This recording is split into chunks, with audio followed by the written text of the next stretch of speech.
Hello అండి అందరికీ. ఇప్పుడు కనిపిస్తున్నది వచ్చి సాయిబాబా గుడి. మేము ఉదయగిరికి వచ్చినప్పటి నుంచి అనుకుంటూ ఉన్నా, ఈ గుడికి రావాలి రావాలి అని ఇన్ని రోజులకు కుదిరింది. మేము పోయిన మా అమ్మ ఉంది కదా, మా అమ్మ నా దగ్గరకు వచ్చింది కదా, ఆ టైంలో తను కూడా చూస్తుందని తీసుకెళ్ళాం. ప్రతి గురువారం ఇక్కడ అన్నదానం కూడా చేస్తారంట. నాకు తెలీదు పోయే వరకు.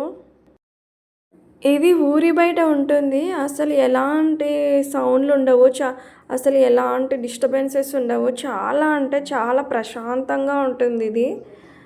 ఇక్కడ తులసి మొక్క, ఇక్కడే టెంకాయ కొట్టుకునే వాళ్ళు. గుడిలో కొట్టకూడదు అనమాట. బయట ఇలా వినాయకుడు ఉన్నాడు కదా, ఇక్కడే టెంకాయలు కొట్టుకొని అవి లోపలికి తీసుకెళ్తే ఒకటి వాళ్ళు తీసుకొని మనకు కొట్టిస్తారు.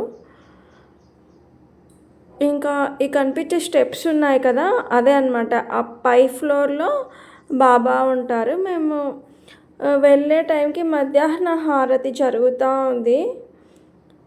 ఇంకా పూజ చేసుకొని మేము హారతి అయిపోయాక దండం పెట్టుకొని కిందికి వచ్చేసాం.